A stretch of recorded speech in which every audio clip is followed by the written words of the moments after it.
Hello po, Ear Sign, Aquarius, Gemini, Libra. Kumusta po kayong lahat? Okay, so Ear Sign, maraming salamat po sa walang sawang pagsubaybay sa ating pong daily horoscope, daily gabay, and kung ikaw ay bago pa lang sa ating channel, mag-subscribe na po kayo and i-click mo na rin yung ating notification bell para lagi kang updated sa ating mga bagong upload, okay?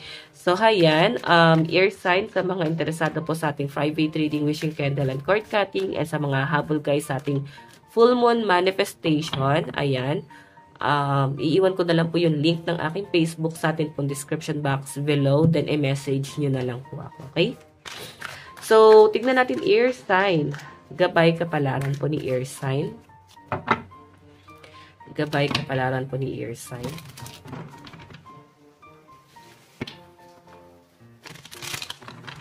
Ear Sign, gabay kapalaran.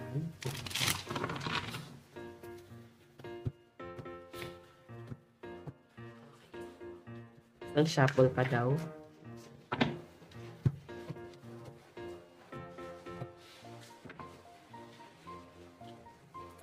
Okay, so Ear Sign, Knight of Wands, passion, motivation, energy, fire, last, and action. So, overall energy mo is Knight of Wands.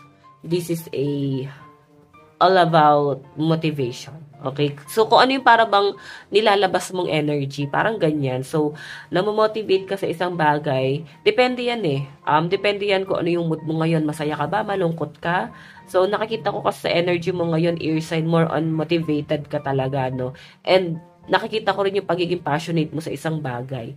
Hindi lang siya, guys, basta natutokso ka lang or dahil nakikita mo na nag-grow yung ibang tao doon. So, I think, passionate ka dito sa bagay na to. So, parang kahit napapagod ka, kahit nag-uubos ka ng energy, panahon at oras dyan, okay lang, passionate ka naman dito sa bagay na to at gustong-gusto mo naman tong bagay na to.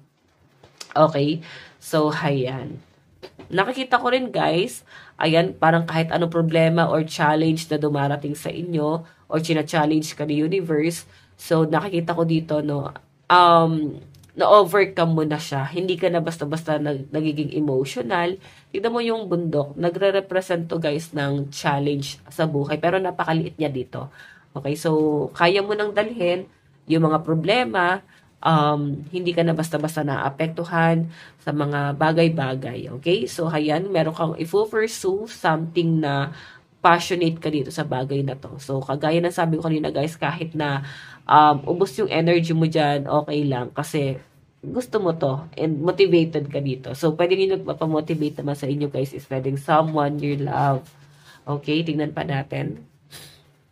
O, diba? Six of Cups, pleasure, friendship, meeting, gift, and romance. So, I think nag-e-enjoy ka kasi nga, may mga tao kang nakakasalamuha, nagkakaroon ka ng mga bagong kaibigan, bagong connection. So, I think may energy na parang natutuwa yung mga Ear Sign dito. So, nandun sa point na napapalitan yung mga bagong kaibigan, nagkakaroon ka ng mga bagong kakilala, bagong kakampi. So, hindi mo na Ear Sign mafe-feel pa na parang kang nag-iisa. Hindi mo na mafe-feel na parang pinipilit mo na lang yung sarili mo sa ibang tao or parang kailangan mong i-please yung sarili mo, okay?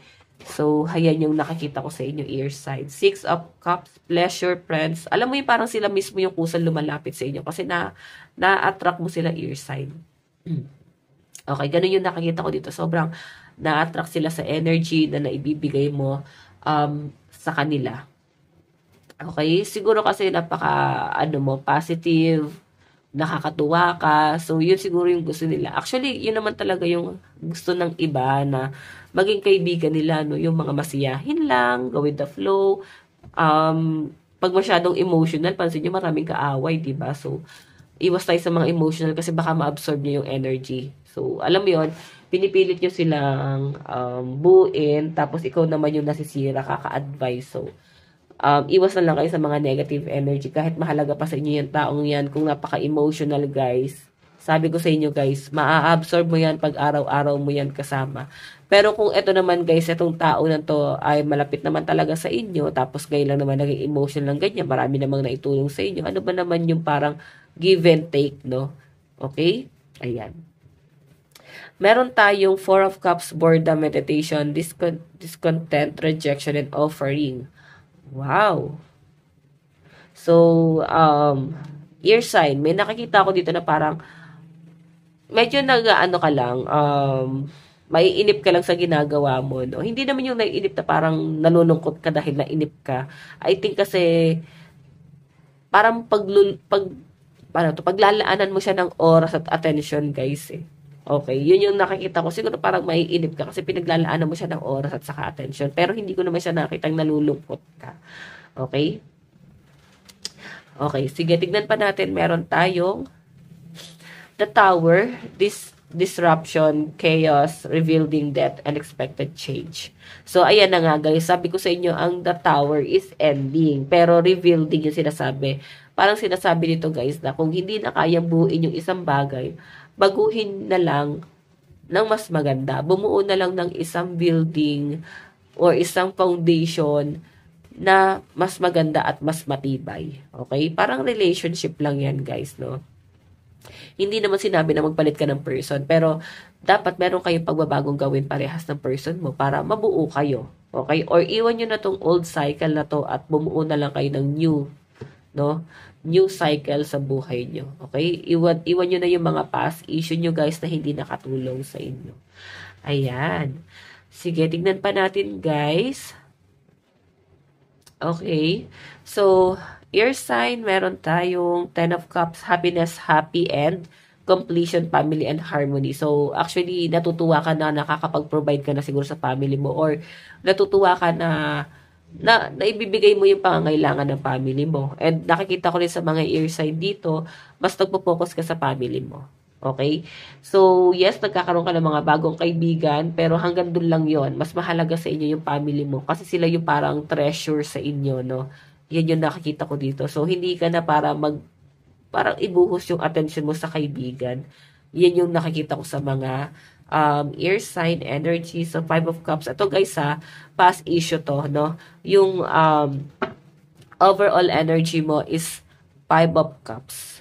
Okay? 5 of Cups is all about disappointment, loss, hurt, sorrow, regret, and depression. So, I think yung iba sa inyo, nahirapan kayo mag-recover ng mahabang panahon. So, 'di ba? Huwag niyo nang hayaan na bumalik pa kayo doon sa pagkawala, no?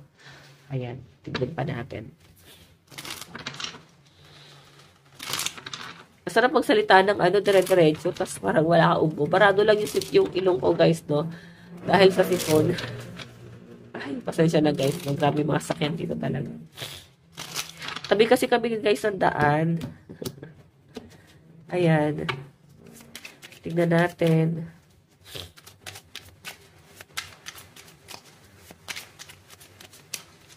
Meron, look. May paulit-ulit na nangyayari sa buhay nyo, guys. Tignan natin, ha. Nananawa ka sa paulit-ulit na yon. Pero tignan natin kung nananawa ka pa talaga. Okay. Hindi naman. Kumbaga, nag-enjoy ka naman. Kasi Ace of Flower, guys, is para siyang bubot na bulaklak na nag-grow pa lang. Okay? So, kagaya na sabi ko ba, pwedeng bagong hobby, nag-enjoy ka dito sa bagay na to. Kahit parang paulit-ulit siya, guys, nalilibang ka naman. Okay? Meron tayong Joker. Okay? So, yun yung nakikita ko dito, guys. New beginning pa rin to si Joker. Okay? So, kung makita nyo, guys, look the snow and hope. Kung piling mo, guys, naging malamig na o naging mailap na sa inyo ang lahat, pwedeng sa career mo, sa taloy ng pera, parang na-feel mo na parang eto na siguro yung huli. Parang katapusan na siguro, dumating ka sa point siguro na talagang as in down na down ka. Pero nakita ko nakabangon ka naman dito, guys. The Tower, tapos 10 of Cups. Pwedeng pamilya mo pa rin yung nakatulong sa inyo. Advice, meron tayong be gentle, take step back if needed. Lucky number mo is 20 and 33. Tignan natin ano ba yung mga zodiac sign na kadil mo. Meron tayong Gemini, Cancer, Aries, Aquarius, Virgo, and Scorpio. Ito lang po ang inyong reading bukas po. God bless and love you all. Bye-bye.